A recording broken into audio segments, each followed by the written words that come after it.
Hey, my friends, we will be right back to the show. But I have a question for you. Are you struggling with the impact of childhood trauma? Well, know that you're not alone. I'm here to let you know that I'm starting a brand new weekly coaching group that includes a year of life coaching, accountability, support, habit and goal setting, and more. I'm starting a waitlist for the group right now, and I'm only taking a handful of people. And I'll let you know that through this personalized coaching, we'll work together to help you understand how your childhood trauma has shaped your beliefs, behaviors, emotions, and will help you create a roadmap for healing and growth. Right now, you can schedule an absolutely free coaching session with me and get put on the wait list if you go to thinkunbroken.com. My friends, it's your time to turn your trauma into triumph, breakdowns into breakthroughs, and become the hero of your own story. And I'm here to support you in doing that. Just go to thinkunbroken.com to register for a free coaching call with me and to get put on the wait list for the brand new weekly coaching program. Hey, my friends, we will be right back to the show. But I have a question for you. Are you struggling with the impact of childhood trauma? Well, know that you're not alone. I'm here to let you know that I'm starting a brand new weekly coaching group that includes a year of life coaching, accountability, support, habit and goal setting, and more. I'm starting a waitlist for the group right now, and I'm only taking a handful of people. And I'll let you know that through this personalized coaching, we'll work together to help you understand how your childhood trauma has shaped your beliefs, behaviors, emotions, and will help you create a roadmap for healing and growth.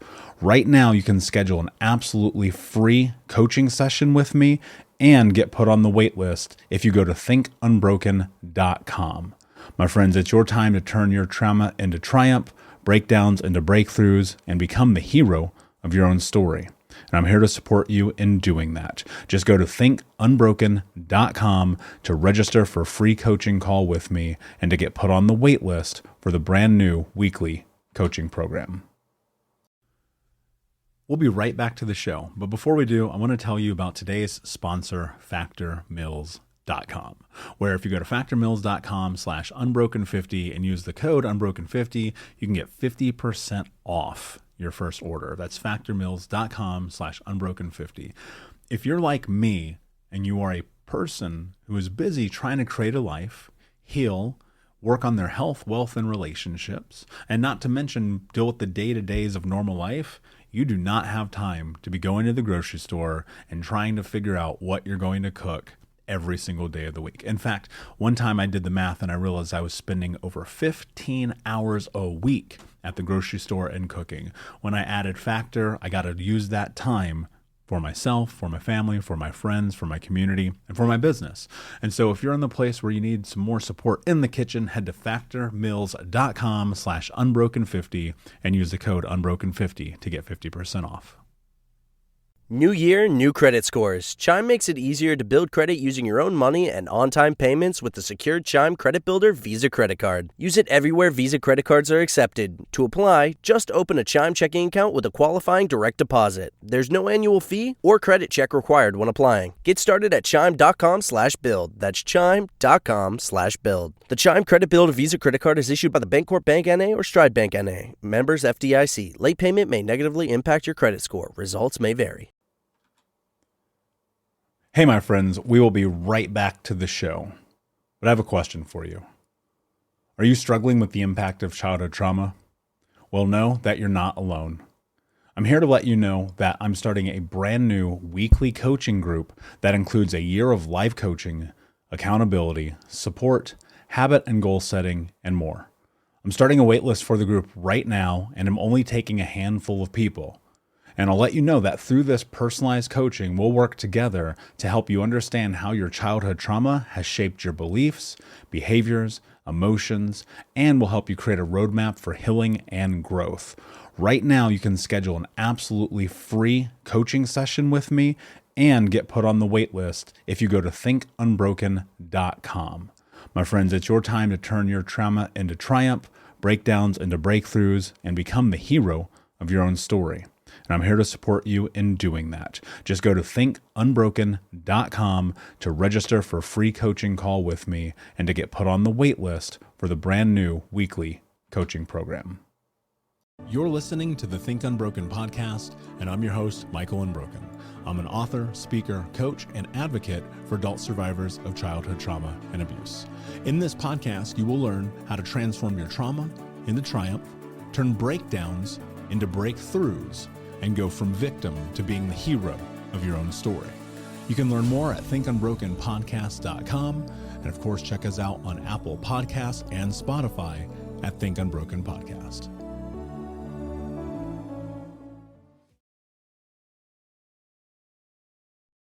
Hey, what's up, Unbroken Nation? Hope that you're doing well. Very excited to be with you today with my friend, Martin Salama. Martin, my man, how are you? What is going on in your world? I am fantastic, and everything's going on in my world because I look at everything as a great day and how to make it even better. Yeah, I love that. I mean, that's one of the things that in researching you and coming on, here's the thing about life coaches, man. And I know you are one, and we're going to get into it. We're going to talk about why we do that. But as one, and really, I think of myself more as a transformation coach more than anything. We have done this for ourselves first.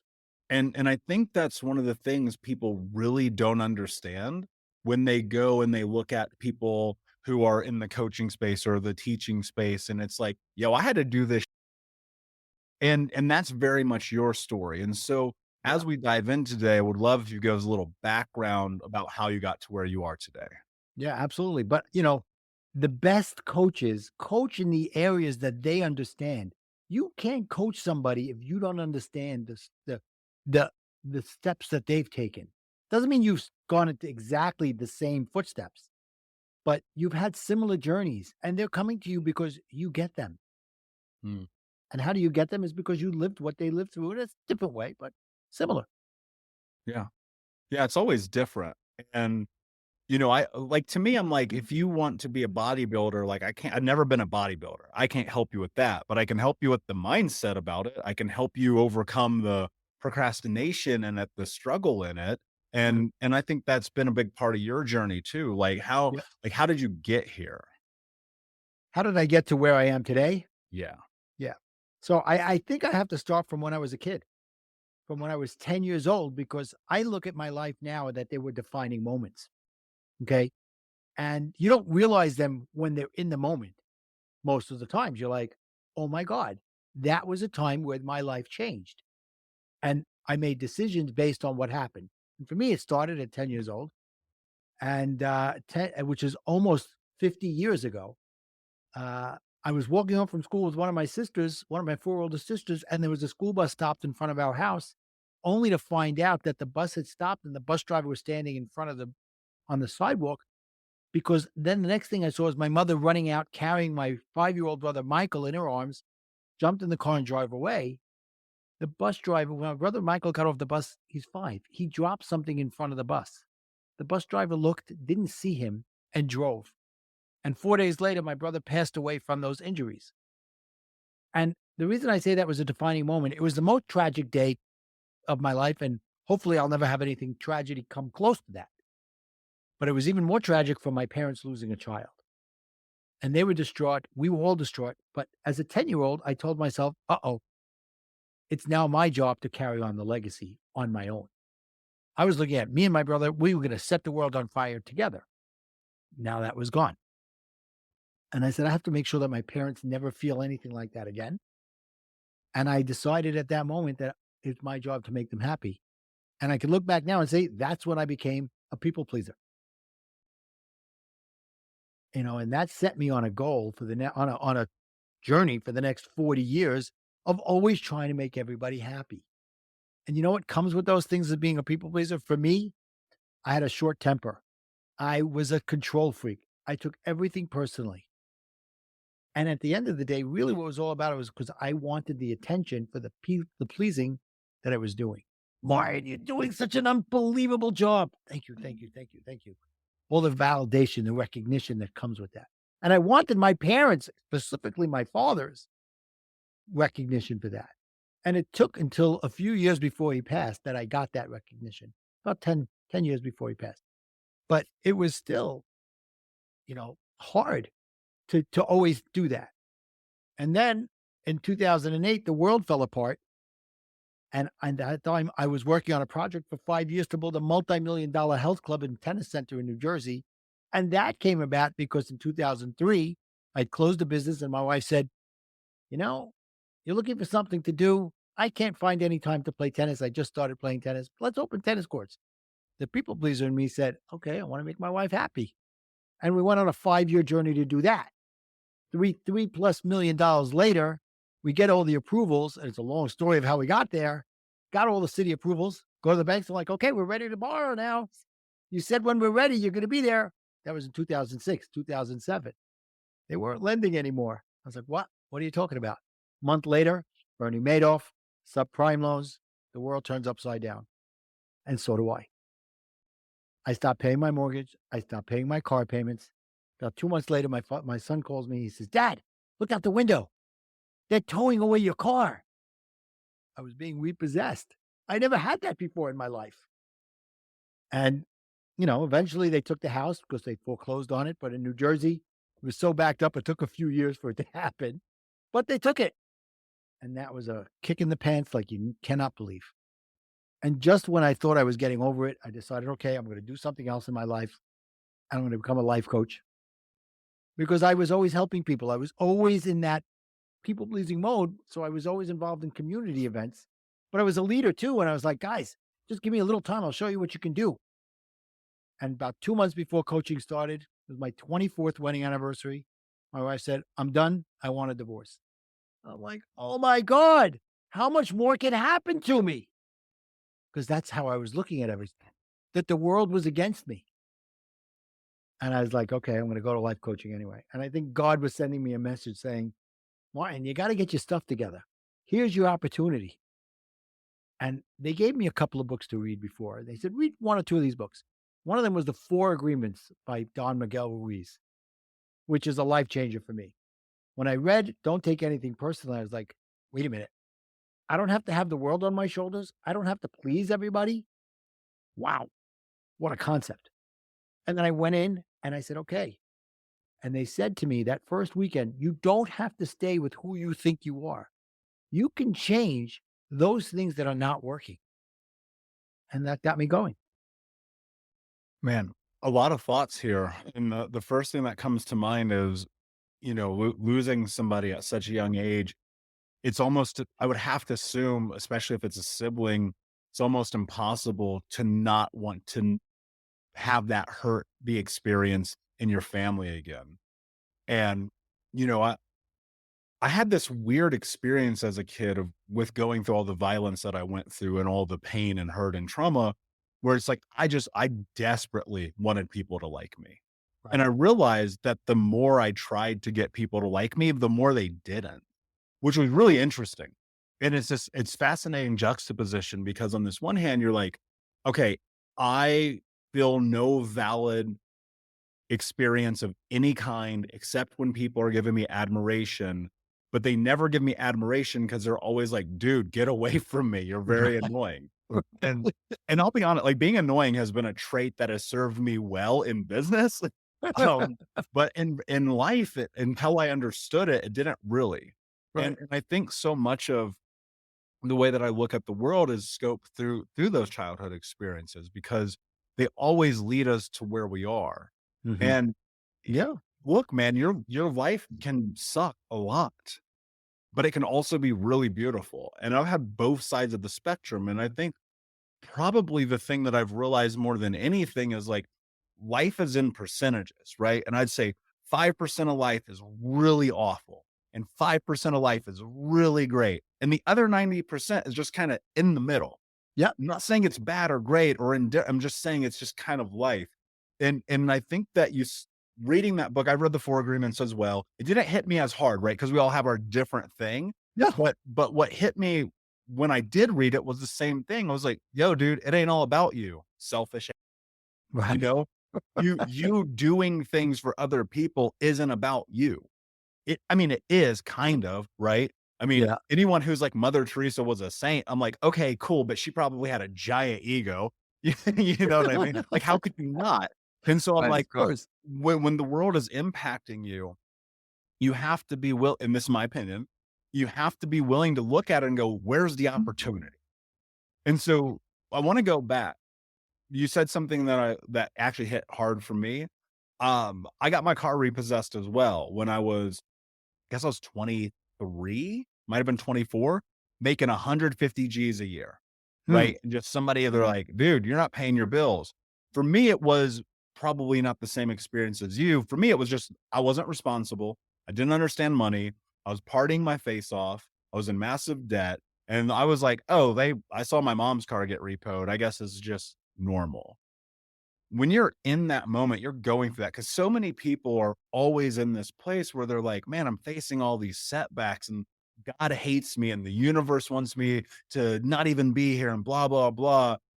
Like, how do you, most people, here's what's crazy about your story. Most people would not still go be a life coach, right? Well, it happened like in 2008, and it wasn't until over a year later.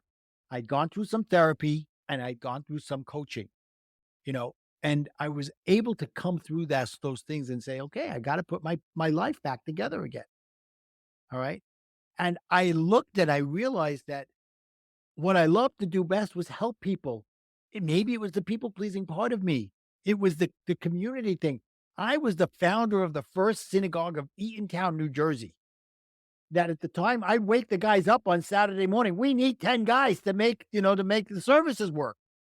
And now there's over 400 families in that synagogue. Mm. And it's because of the work I did back then. But I knew that I could inspire, I can do those things, I can get people going, and I can show people what they don't see in themselves that I see in them. How did you, I need to pause you real quick because I want to go in that a little bit deeper. How did you find that in you first, though, especially with all that chaos? Well, be, I think because of my 40 plus years before that, of always being involved in community events and seeing success after success. And now I realize it was because I had no emotional attachment to the end of the success, which is something I coach around in my coaching practice, is that when you put emotional attachment towards the success, that's when failure happens. Right. So I always had the attitude of, well, hope for the best, but expect the worst in any type of things I did in community events and fundraisings and all that, because I said, all I can do is give my best and then sit back and let happen what could happen. And 98% of the time they were successful because I gave it my all and I didn't attach myself to the outcome. So as I was going through this therapy and coaching, I was like starting to peel away these layers. So it started before that. And it was about clearing out the chaos and focusing in, where do I want to go? What do I want to happen next? I'm tired of being in businesses that succeed and fail like a freaking roller coaster. So I said, I got to find something that makes me happy as well. And that's where that came from. Happy is an interesting word because I think it's one of those words that people leverage all the time without really understanding. And this has been my experience that happiness is just like, I can be happy 36 times in one day, and Yeah. I can be in a bad mood 112 times in one day, Yeah. and I think people look at their life and they go, man, my life isn't that good because I'm not happy all the time. And I'm like, bro, nobody's ever happy all the time. I mean, It's you not look at some possible. people, and I do believe you control your state. I do believe you control your emotions. I do believe that but like, you cannot go through these traumatic experiences and be like, I'm happy about it. Like, that's just nonsense, No, right? it's not possible. And it's so funny because so many people think life coaching is about making people happy all the time. No, I I talk about building your emotional strength. That doesn't mean never get mad. It means when you're getting mad, respond instead of react, right? Because I was a reactor. I reacted every time I got mad to the point that I was like a nuclear reactor. I was leaving fallout all over the place, Mm. right? And then I'd have to go back and apologize. And usually my apologies were like those, I'm sorry I did that, but this was going on, that was going on. You pushed my button. That's not an apology. I coach around understanding what anger is about, what sadness is about, and work through them. Don't ignore them because that's not going to help. don't react because that doesn't help either. Find that balance. Coaching, if the right coaching, is about understanding all of your emotions and working through them. Yeah, and I think having one of the things that I discovered about myself that has helped me tremendously, which people pointed to a lot that I just ignored, was that I was always reacting to things. And and then when I would blow up because I would, it's so funny. I look back, take me back 12 years, 15, 20 years ago. Man, I was just a completely different person, completely different values, completely different identity. And the most small, minuscule thing would make me want to burn your house down. Right. And then there would come to pass this moment where I'd be like, "Oh, wait a second, dude, that was actually really stupid. That thing you said, that thing you did, the way you behaved, the way that you acted." But I would always my apologies then were very much like, "I'm sorry you're hurt about it. I'm sorry you're upset about it." And I realized, like, that's what I was taught. I was taught that it's other people's fault. I was taught that it's always on them, it's not on you. And, blame the world, the government, the president, the school. And then I was like, wait a second. No, dude, this is your fault. Your relationship sucks. It's on you. Your Right. finances suck. It's on you. Your body's not in great health. It's on you. And that's hard, man. And I'm wondering when you have to face that in yourself, what's that journey like for you, even today? Well, today, because I've conditioned myself, and literally I was like a Pavlov dog when I went through this. I conditioned, I taught myself to change the way. And thank God I can say I'm now happily married to someone else for 5 years. And when she hears stories about the old me, she's like, who was that guy? Mm, And I like, get that. You're never gonna meet him. He's dead. All right. But so what happens now is, do I never get mad or freak out? No, of course not. There are times that it happens, but instead of it being 95% of the time, it's more like 5% of the time. And in the other 95%, when something comes up, I take a deep breath. I say, is this affecting me personally? Am I taking it personally?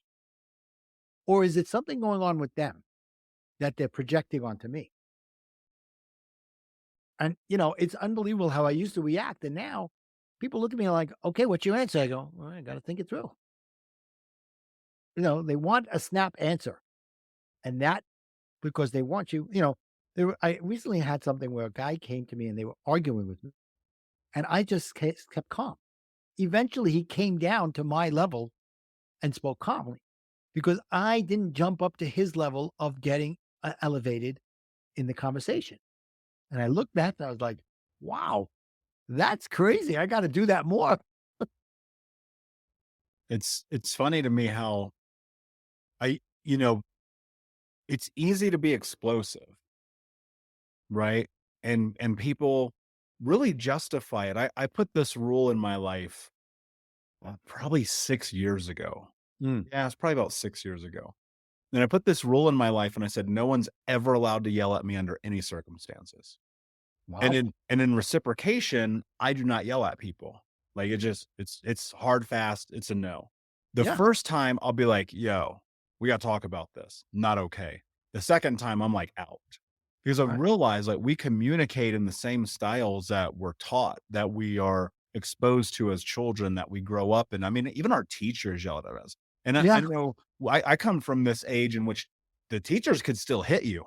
That's right. And I'm like, wait a second, that doesn't benefit anybody. So if you're spending your life thinking violence and verbal outbursts and that is the way you communicate, like, that's a weird way to look at the world. Because when you look at it now, like, to me, the idea of yelling at someone is so asinine because that means you have no idea how to control yourself. Exactly. And you talked about coaching and anger, and I love this topic because, man, I can't tell you how many times people have like, "You're angry all the time." And I'm like, "I know, I hate the world." And I'm like, "Wait a second, maybe it isn't that."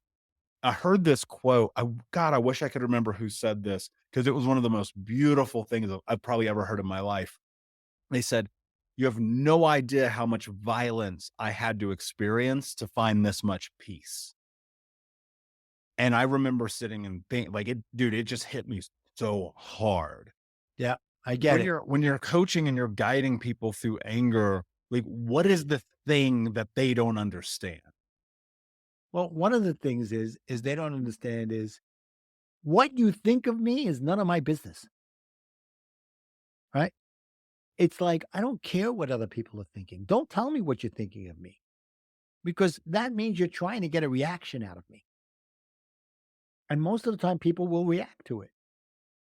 And the people that are doing it, they're going to rationalize that it's okay. You talked about justify before. It's the same thing. I took the word rationalize and now I look at it and I rationalized all my life that everything I was doing is for the greater good or that I was for this reason or that reason. And I broke it down and you have my cards in front of you. One of them talks about the word rationalize that I took it in and broke it into two words, rational lies. And that's how I Mm. look at it. It's it's rational to tell yourself that goes against you, against what you believe, because you want to please somebody else or you want to it's your ego talking or whatever, but it's a lie. So it's rational that you're saying this lie to yourself so that you can get through whatever it is that you want to get through. What part of it is the lie though? Well, for example, I'll make it on a simple level. You decide you want to start exercising almost every day. And then you wake up one day and go, I'm too tired today. I don't really feel like exercising.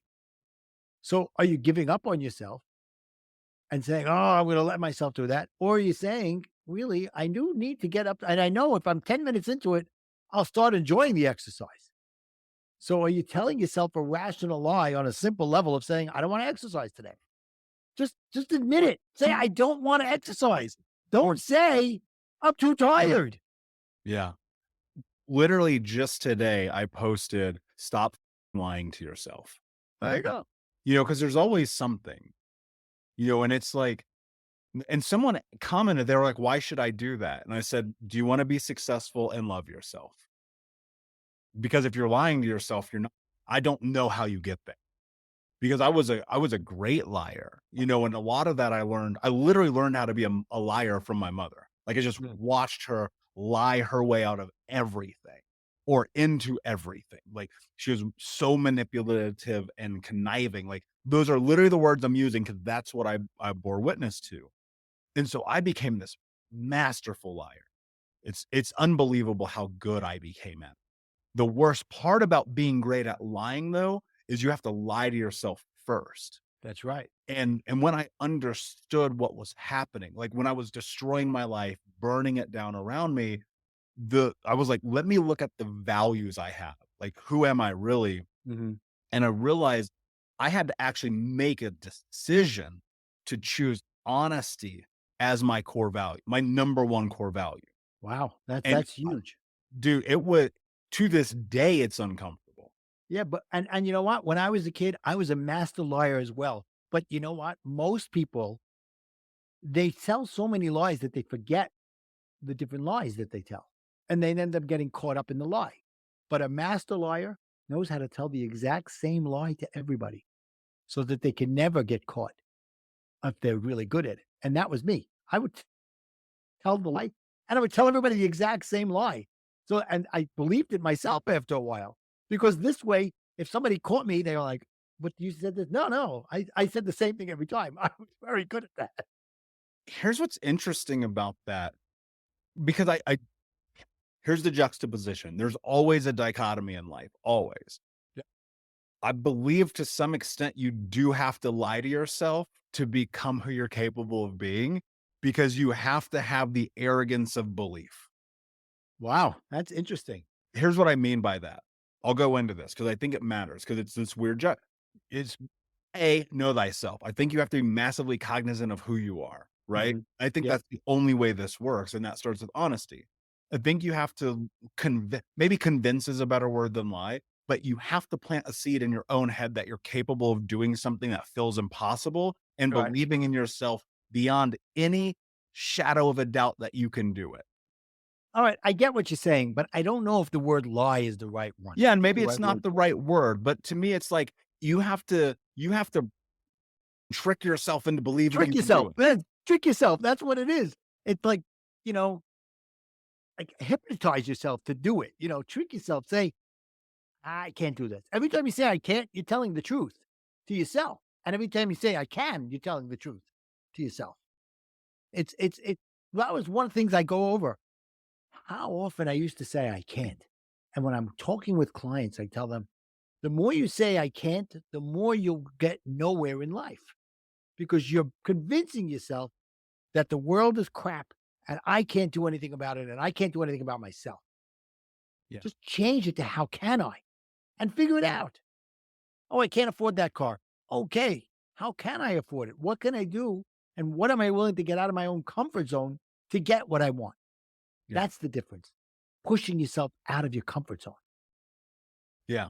And I think part of it is putting yourself in a position where you are like, I think, Martin, the only way things change is you have to like literally force them. Yes. You know, as you and I are talking, I showed you before recording, like my life is packed up in boxes in front of me right now to transition and go into a space of unfamiliarity, of discomfort, but of possibility. Right. Because I believe a huge part of this journey is like, you've got to put yourself into places where you got to find out who you are. Mm-hmm. And I'm wondering, like, as you're in this, what do you find in people that you work with in their discovery? Like, what are they learning about themselves in the transformation, in the transitions? Yeah, I think a lot of it is them understanding they have to get comfortably uncomfortable. And that means being willing to say the things that haven't worked for me in the past, I've got to change. The things I thought were default tendencies, I have to change them if I want what I want. And then I love it when I'm with a client and all of a sudden they come back 1 week or 2 weeks and they're like, I get it. Oh my God, I tried this trick. I tried this system you gave, this program you put into place, like build your emotional strength. And it worked. I'm like, yeah. But here's the difference. It's only going to work if you keep on doing it and you keep on reinforcing it. Otherwise, it's just a one and done. How does that apply to your life? Well, it applies to my life in a lot of ways because every day I'm finding myself challenged with, am I going to react or am I going to respond to things that come up? You know, I'd like to say that everything's great with my ex-wife and stuff like that, but there's times that I want to just like, ah, oh, come on. We're divorced 10, 12 years already. Can you get it now? But, and I hold back because I know that deep down, she's trying to push that button because that was the button she always pushed. And it used to be, she'd say to me, I don't want to fight, but, and that was a button for me to say, okay, ding, ding, ding, let's get up. Not physically, but let's start fighting, yelling at each other. And at the end of the day, she'd say, but I told you I didn't want to fight, but you started to fight. And I finally realized she was making me start the fight so that I could be the bad guy. So now when she doesn't do that anymore because I conditioned her out of that. But there are times she'll call me up and she'll say, there's this going on and that going on. I'm like, if there's something going on with one of our kids, if they don't bring it up to me, it doesn't exist. Mm. And she's like, what do you mean? I said, telling you about it isn't going to do any good between my relationship with my son. He's got to tell me about it and be a man and come and tell me what's going on. And then we'll figure it out. Mm. It sounds to me like boundaries, right? Yeah. And I think that's one of the things that, if you're a people pleaser, is a really hard tool to leverage. Yes. Now I'm a recovering people pleaser. Yeah. I mean, I get, people see me now and I don't think that they believe that I was always just like the yes person all the time. And finding boundaries in my own life meant not only removing people from my life, but it also meant a lot of discovery into who I am and what I want. How do you get into finding boundaries? Like, all right, so if you've spent your whole life being a people pleaser and you're like, I'm a yes person, right, and now you're in this position where you're like, wait a second, this isn't what I want. How do you how do you shift that identity? Right. So, when you're building a wall, it's one brick at a time, right? You do a little bit at a time, like in the old ways with the brick wall. Okay. It's the same thing here. You can't figure that the wall's going to go up in one day or the change. For me, once I recognized that I was a people pleaser, my thing became, I'm going to take care of myself first, as long as I'm not actually hurting somebody in the process. That means, okay, they call me up, can you help me out with this? No, I can't. Am I really hurting them? No, they needed my help. I couldn't do it. I wasn't available for whatever the reason was. And they'll find somebody else. The old me was like, oh, I got to do it. I got to make them happy. So that was the first part of the foundation, was setting up something in my mindset that said, I got to take care of me first. Now, I'd like to say in the beginning it was just like that. But again, it was a slow progression to the point now. It used to be my kids wouldn't call me to tell me something was wrong because they know I'd freak out. Same thing. But now they call me and they go, Dad, this happened. I'm like, okay, so what'd you do about it? Because in the old days, it was like me jumping the plaque, control freak that I was. Let me figure out how to fix this for you. Now I'm like, you got to figure this out on yourself. If you need some advice, come to me. I'll talk you through it. And then you go do what you need to do. What was the shift in you? Like, was there a moment? Was there an ideal? Was there something specific that changed this mentality for you? Yeah, it's when I was going through the divorce. And at first, I was going through this whole thing of my blaming myself for the failure of the marriage. Hmm. All right. And God works in crazy ways, because when I went to coach training, what happened is after the first weekend module, because there was like 4 weekend modules over almost a year, they give you a peer coach, and you peer coach somebody else from the class. And my peer coach had just come through a divorce, and I was going through my divorce. So I had the perfect coach for me at that time, because she understood what I was going through. So she could talk me through the things and told me. So when I moved out, and it was a tough time, I cried for a week when I moved out. I moved back to New York from New Jersey, and I was like, I'm never going to see my kids, and there's no shot. And I finally realized that I'm going through this process for me, not for anybody else. In the beginning, when I first started, there was a little part of me that said, maybe this will save my marriage. But when I finally let go of that idea and said, you got to start liking yourself a little more, that came by being coached into it, by having somebody there to say, to bounce ideas off of, to grow on that. And that's why I love coaching myself, because I'm not giving the people the answers. I'm asking them the questions so that they could answer it for themselves, that they can't figure out without getting the right questions asked. So that's where my turning came, by having people around me who asked me the questions that I might have been afraid to ask myself. Yeah, and in turn, what I've discovered is you have to ask questions as well, and the quality of questions determines the quality of your life.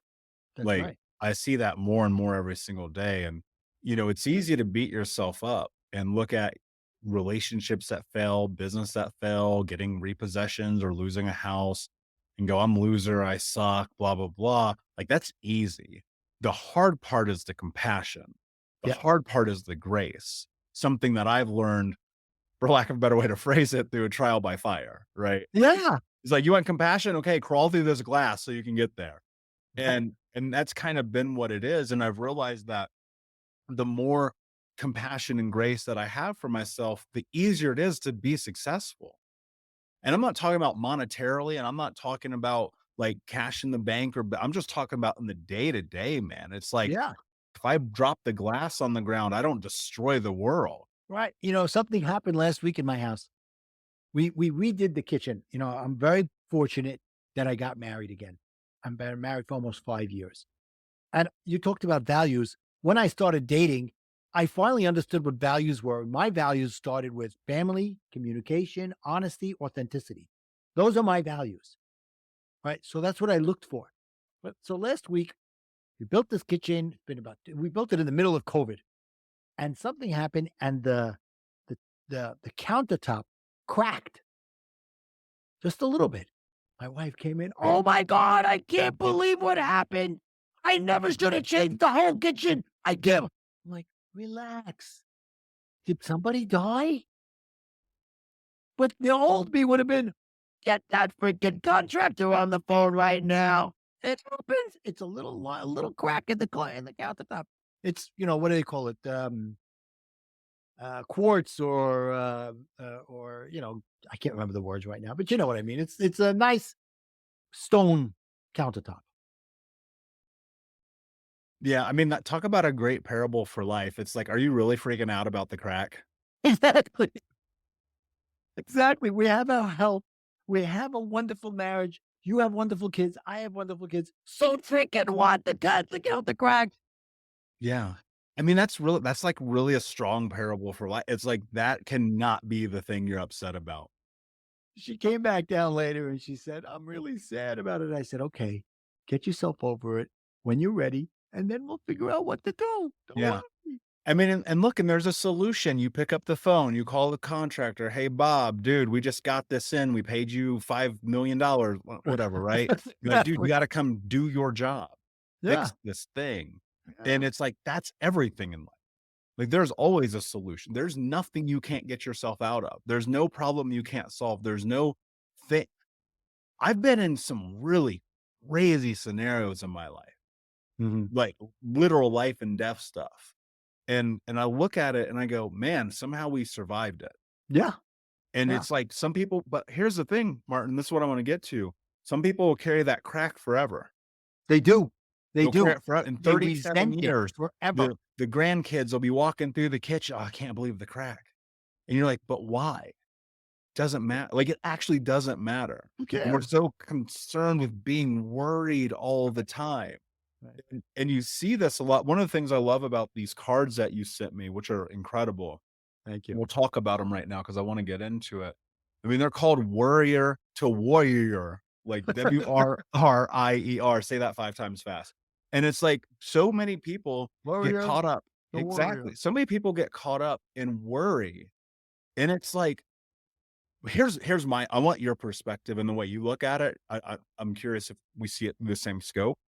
I don't worry about anything anymore because I've just realized it doesn't actually matter. It doesn't. There's a difference between worry and concern. Break that down. So to me, worry is Chicken Little. The sky is falling and who's going to fix it? What good is that? Concern is, oh, there's something going on. How can I help to fix this? I'll give you a perfect example. About a year and a half ago in Surfside, Florida, a building collapsed and people like 50, 60 people died. Hmm. Okay. One of the people that lived in that building was a friend of mine. Hmm. And they're going through the days and everybody's freaking out because they can't find Estelle. They don't know what happened to Estelle. It was in the middle of the night and people are worried. And 2 of my friends flew down to Florida and said, we're going to help the parents get through this. All right. Ends up that at the end of the day, Estelle was the last one that they identified. And I think the building collapsed on her and she just basically disintegrated because all they found was DNA. But I got onto Facebook and I said, guys, I know we're all worried about Estelle, but worrying about Estelle isn't going to do anything. Let's be concerned. Let's be like these women, Lisa and another one, Dahlia, these friends of mine who went down there to support the parents get through this and talk with the people that are leading the efforts and see how we can help. I said, that's the difference between worried and concerned. Getting onto Facebook and saying, I'm crying for Estelle. We don't know what happened. What you're doing is mass hysteria. We all care about Estelle. Ends up, she was the last one. I went to her funeral and we cried. But there was closure there for the parents and all that. But these women went out of their way to say, what can I do to help the situation? So that's the difference between worry and concern for me. Worry is you're running around with your head chopped off and you don't have any solutions. And worry gets you nowhere. But it seems to me that there's something in human nature that makes us want to worry. Like Yeah. it's almost all consuming. Yeah, The it could be. debt, the car payment, the kids' grades, what's for dinner, the fight that you had last week. Like how do you move through that? Because to me, I feel like I had to move through that and I don't worry anymore. Hmm. I agree with you about concern. I'm concerned about a lot of stuff. I mean, that's why we have this show, right? But I'm not worried. right? And when you're in this society in which everything around you tells you to be worried all the time because it's the end of the America is Chicken Little, bro. I'm just gonna call it what it I is. know. It is. So how the hell do you navigate this? Well, that's exactly what happened during COVID. So the world shuts down. It's March 2020. The world shuts down and they go, we're going to be shut down for 3 weeks. I'm like, okay. Now it's May and we're still shut down. And I turned to my wife and I said, let's drive to New York City. We live in Brooklyn. Let's go to the city and, spend the day in the city in the car. We'll keep our 6 feet distance. We'll wear our masks and stuff like that. I get to New York. And if you know New York City at any time, driving up any of the avenues is forever because there's so much traffic. I was able to drive straight up 6th Avenue without missing a traffic light That's because there impossible. was nobody on the streets. It's impossible, right? And I turned to my wife. I said, I don't get it. What is everybody so worried about? And then really I said, why are we not worried? And I realized that last 10, 12 years, losing, the 2008 financial crash, losing my getting divorced, a whole weight gain, a loss gain thing that I went on. It's a part of my story. I realized I can get through anything because I prepared. I've learned how to deal with all these things and understand how to go through them. So I got onto Facebook. I said, guys, I get it. I know why you're worried, but you're worrying for what? So, because I was there, I was the same way. So let me show you how to go from being a worrier to a warrior. And that's where that came up from. No, I love that. Yeah, it's fun. I love New York. I'm there all the time. And even just recently, when was I there? October. So a few months back. And Chelsea was like, it's always been. And I was like, man, it is taking literally forever to get anywhere. And it's like, see, and I know, I'm gonna be careful. I'm gonna tread lightly here because we are always faced with the next disaster. We're always faced with the next loss. We're always like that is human nature. Like it is the world that we live in. Like my plants are dead that are over here next to me because I was on a trip for too long and I was like, I didn't water them. Right. And it's like, okay, cool. We can learn from that. Yeah, What do we need to do? I bought those little bulb things you put in that have water, like find exactly. a solution. The problems are always going to be there. They're not going away. But Right. when you look for a solution, there's always an answer, man. Right. Just a little while ago, my wife called me and I'm kosher. So I either eat dairy or I eat meat. I don't eat them together. So we made plans to go out with a couple of other couples tonight for dinner. And we were going to a meat restaurant. And one of the wives called up my wife and said, we don't feel like going for meat. We want to go for dairy. So she said, okay, Martin wants to eat fish. So she goes, okay, can you find a place to go? She goes, no, you're the one that wants to eat dairy. Go find out where we're going to eat. Don't come to me with a problem without a solution. Yeah, that's the key. Like I teach this to my teams. I teach this to my employees. I teach this to people when I'm speaking. Like, I'm like, find the solution. That's it. Don't come Find to the me problem, find complain. the solution. Here's why, I don't know if you'll agree or not, but the reason that I have required solutions when people come to me is because I cannot solve your problem. That's right. I cannot solve your problem. That's right. We brought you can here give you for a answers, reason. but it may not be the right answer. You know the answer inside of you. You just don't want to do the work. You want somebody else to do it for you. Well, I think yes, and I think that people are scared that if they're wrong, they're going to get in trouble. What's the consequences? Yeah. Yeah, but what's the consequences if you don't make the decision? There are bigger consequences if you work for me, if you do not make the decision versus if you make the wrong decision. Right. I've never, ever fired anyone ever for making the wrong decision for the betterment of the company because they believed it was the right thing to do. And by the way, those who do not make a decision to do nothing. Yeah, you are deciding. Yep. You're choosing to do nothing. You're inactively creating your own fate. Yeah. Yeah. I could tell you a story that I just heard a few months ago about when the formation of Israel was coming. I know I talk about Judaism a lot, but that's where I come from. And David Ben-Gurion was given the choice of, should we, on May 5th or whatever the day was, go forward with the plan and know we're going to go to war? Or should we wait? And he said, if we wait, what's going to be any better? Nothing's going to change. He said, so making the decision to wait, we know that people are going to die. We hate the idea that people are going to die. But if I make the decision to wait, it'll never happen because they'll always keep on telling us to wait, wait, wait. He said, let's go forward and we'll see what happens. And this April, I'm going to Israel to celebrate the 75th birthday of the country of Israel. Mm. Because of It's that decision we interesting made. to me how the speed in decision making almost feels like a requirement. Yes, yes. Make a decision and then along the way, make corrections. Don't waffle on the decision. Make a decision. And then as But you how go, do you, okay, so let's go into that because I know somebody right now just said, well, how do I know if it's the right decision? you don't know. You don't know if it's the right decision. And that's part of my course. Part of the cards that you have there is the cycle of A's, which is ask, act, and attitude. Ask the universe for what you want. Now start working towards getting it. And then have an attitude of, I don't care about the outcome. Have a detached emotion to the outcome. Because if it's not supposed to happen, the universe or God will give you a sign and tell you got to make a course correction. And don't get upset when that happens because it's part of the process. Mm. Yeah, that's a really good point.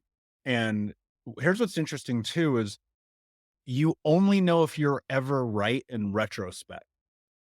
That's right. And There's that no could be way 30 of seconds knowing. later, right? You know, it's like, to me, it's like I go to a restaurant, I order a food and it comes in front of me. I take a bite. I'm like, damn, I got the wrong thing. You know, immediately, right? Sometimes it takes 10 or 12 years to pan out, but there's always an opportunity to correct. Like I'll order the wrong food. I'm like, oh, this will be really good tomorrow. I'll box it up. And then I'll just be like, I'm actually gonna get that. Like I've literally done that. And people, Wow. here's what's fascinating, dude. People will suffer through eating food they don't want to eat. It's crazy. And I But don't yeah, get it. look, they're afraid to tell the waiter or waitress, this isn't how I liked it. It's not good. Is that wrong? Like, here's the thing that I get into frequently. If I'm at dinners with people, meetings, networking, like, I'm like, I will send it back. I Yeah. will send it back. And that it's got to be pretty disastrous, No, right? no, no. To It's send back. not, oh, it just until no, it's Yeah. gotta be bad. If you ever cook my steak, I'm eating it. I don't want to be wasteful. But if it's like you bring me the complete wrong dish, this is a nightmare. I'm going to send it back. But people are afraid of that. Like, is that a part of confidence? Like, what is it that leads people to this place where they will not ask for what they Yeah. want? Like, Martin, how the hell do I ask the universe for what I want if I cannot send back the meal? Exactly. You have to. You have to send back the meal. Look, I went to a restaurant once. I ordered tuna, rare. It came back completely well. I said, if you're going to bring me a well done piece of tuna, bring me a can of tuna instead. It's the same thing. Is- And they looked at me like, what? I said, can you please bring me a rare piece of tuna? I mean, I was very kind about it. And they looked at me, I don't know if I could do that. I said, okay, can you get the manager? I said, I asked for rare. He says, oh, okay. And he switched it. Otherwise, I was never going back to that place again. Yeah. That's it. Or you would suffer. Yeah, suffer and never go back again. And that's what I think about in all the choices and decisions of life that we make. Yeah, but Right? you never know. You have to always look back. You know, they say hindsight is 20/20. Of course. Yeah. I didn't what's funny about I didn't understand 2020 until like I got my eyes checked a few years ago. I was like, I always wondered what that meant. You know, this has been an awesome conversation, Martin. I feel like I want people to get these cards. I have them. I've been playing with them. They're really fantastic because I think that we need prompts. We need a little bit of coaching on the go, if you will. These things like fit in my bag, which is really dope. I just took them with me on a trip and I was messing with them on the plane. Wow. Before I ask you my last question, man, tell everyone where they can find you and learn more. All right. So I have the site. It's called connectwithmartin.com. Couldn't make it more simple than that. So simple. Go on there. You can buy the cards. You can buy my book, which is also called Warrior to Warrior. You could also get free gifts like a coloring book for adults or a coloring book for kids on The 7 tips you must know to have a warrior abundant mindset. I decided to have a little fun. Color out. And it's okay to color outside of the lines. I love that. And of course, we'll put the links in the show notes on Martin's episode on thinkunbrokenpodcast.com. Just go to thinkunbrokenpodcast.com, type in his name. We'll have all the links in the bio for you guys to go and grab these. My last question for you, my friend. What does it mean to you to be unbroken?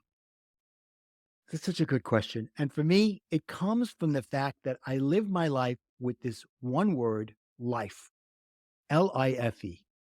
And I live it by saying, I live incredibly full every day. That's the acronym of life that I've created for myself, to live incredibly full every day. And if you do that, you're living unbroken. Even when stuff comes up, how am I going to get through this? Have a positive mindset and go forward from there. Find the opportunity. What a great acronym. I love that, man. That's now implanted in my head. Thank you so much for being here, my friend. Unbroken Nation, thank you for listening. Make sure that you go on iTunes, Apple Podcasts, Spotify, and YouTube. Rate, review, subscribe, share this with someone, because every time you do, you're moving us forward in the mission of ending generational trauma and helping people become the hero of their own story. Don't be on the sidelines. Get in the game, because you may not know if this episode will be here for you in the future. That said, my friends, thank you for being here. And until next time, be unbroken. I'll see you. Thank you so much for listening to Think Unbroken. Please share this episode with someone who could use it and help us move forward in our mission of ending generational trauma in our lifetime. And if you would, please take 5 seconds to pop on iTunes or Spotify, hit that 5-star, leave a review, and you can also reach out to us on social at Michael Unbroken or at Think Unbroken. And of course, you can check out our YouTube channel at Think Unbroken. Thank you for being a part of Unbroken Nation, my friends, and until next time, be unbroken. Hey, my friends, we will be right back to the show, but I have a question for you. Are you struggling with the impact of childhood trauma? Well, know that you're not alone. I'm here to let you know that I'm starting a brand new weekly coaching group that includes a year of live coaching, accountability, support, habit and goal setting, and more. I'm starting a waitlist for the group right now, and I'm only taking a handful of people. And I'll let you know that through this personalized coaching, we'll work together to help you understand how your childhood trauma has shaped your beliefs, behaviors, emotions, and will help you create a roadmap for healing and growth. Right now, you can schedule an absolutely free coaching session with me and get put on the wait list if you go to thinkunbroken.com.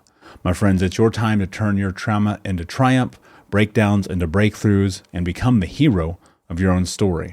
And I'm here to support you in doing that. Just go to thinkunbroken.com to register for a free coaching call with me and to get put on the wait list for the brand new weekly coaching program.